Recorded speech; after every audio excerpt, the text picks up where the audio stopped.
எல்லாருக்கும் வணக்கங்க. இன்னைக்கு நம்ம எத பத்தி பார்க்க போறோம்னா, ஒரு புதுமையான விஷயம். இது வந்து நெறைய பேத்துக்கு தெரிஞ்சிருக்க வாய்ப்பு இருக்கு. தெரியாதவங்களும் நெறைய பேர் இருக்காங்க. எனக்கும் அந்த மாரி தான் ஃபர்ஸ்ட் டைமா பார்த்தப்ப இருந்துச்சு. இதான் நம்ம வாங்கிட்டு வந்த வெஜ் ஆட்டுக்கால். இத இப்ப நான் ஓப்பன் பண்ணி காமிக்கிறேன். எப்படி இருக்குன்னு பாருங்க.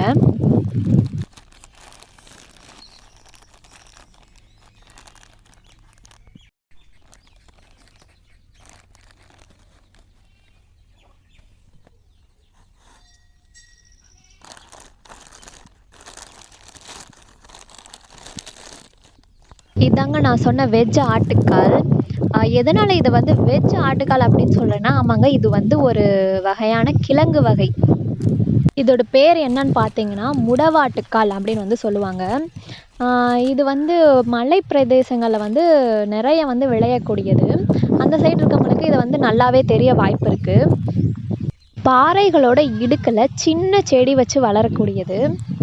இதோட யூசஸ்ன்னு பார்த்தீங்கன்னா சொல்லிக்கிட்டே போகலாம். முக்கியமா வந்து மூட்டு வலி இருக்கவங்க இத சாப்பிட்றது மூலமா சீக்கிரமா வந்து குணமாகும். வெஜிடேரியனா இருக்கவங்க ஆட்டுக்கால் சுவையில ஒரு வெஜ் ஆட்டுக்கால் சூப்பு குடிக்கணும்னா கண்டிப்பா இத வந்து நீங்க ட்ரை பண்ணலாம். இப்போ அந்த கிழங்க வந்து நம்ம சுத்தம் பண்ணி எடுத்துக்கலாம். அதுக்கு நான் ஒரு சூரி கத்தி எடுத்துக்கிட்டேன்.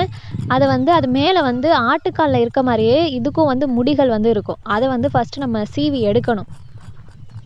ஆட்டுக்கால்ல எப்படி நம்ம செரச்சு எடுப்போமோ, அதே மாரியே இதுலயும் வந்து அந்த முடிகள்லாம் செரச்சு சுத்தமா எடுத்துக்கணும். மேல இருக்க பகுதிய நல்லா இப்ப நான் செரச்சு வச்சிருக்கேன். அதே மாரி தான் நீங்களும் பண்ணணும். பாருங்க எவ்வளோ முடி மாரி வந்திருக்குன்னு.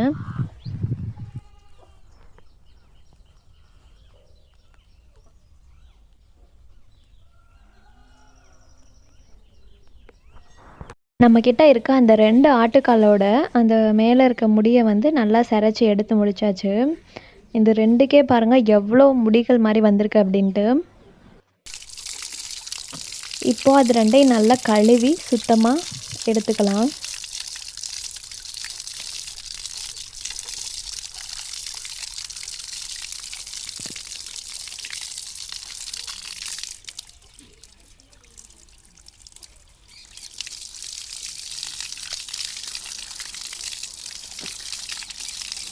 இதோட உள்பகுதி பார்த்தோன்னா, இது நம்ம வீட்ல இருக்க இஞ்சியில வந்து எந்த மாரி இருக்குமோ, அதே மாரி தான் இருக்கும் இதுலயும்.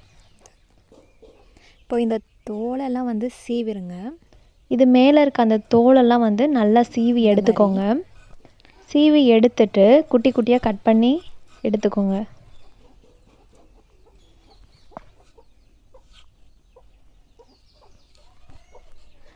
அதோட தோல் வந்து ரொம்ப ஹார்டாக தான் இருந்துச்சு. சீவ கொஞ்சம் கஷ்டமாக தான் இருந்தது. இந்த மாதிரி சீவி எடுத்துக்கோங்க. நமக்கு வந்து இவ்வளோ கிடச்சிருக்கு. இதில் வந்து நான் கொஞ்சம் தான் எடுத்துக்கிட்டேன். அடுத்ததாக சூப்புக்கு தேவையானதை ரெடி பண்ணிடலாம். ஒரு சின்ன குக்கரை எடுத்து எண்ணெய் ஊற்றிட்டு வெங்காயம், தக்காளி, பச்சை மிளகாய் போட்டு நல்லா வதக்கி எடுத்துக்கோங்க. அடுத்ததாக நமக்கு கிடைச்ச அந்த ஆட்டுக்காலையும் அதோடு சேர்த்து கொஞ்சமாக வதக்கி எடுத்துக்கோங்க. அதுக்கப்புறமா மசாலா வந்து சேர்க்கணும். அதுக்கு கொஞ்சமாக மஞ்சத்தூள், மிளகாய்த்தூள், மல்லித்தூள் இந்த 3 பவுடரையும் சேர்த்து நம்ம வந்து சூப் ரெடி பண்ண போகிறோம். சேர்த்து நல்லா ஒரு வதக்கி விட்டு அரைச்சி வச்ச மசாலாவே சேர்த்துடணும். அதோட 1 டீஸ்பூன் சோம்பு, 1 டீஸ்பூன் சீரகம், கொஞ்சம் மிளகு எல்லாத்தையும் நல்லா வறுத்துட்டு மிக்ஸி ஜாரில் போட்டு இஞ்சி பூண்டு சேர்த்து அரைச்சி இதோட சேர்த்துருங்க.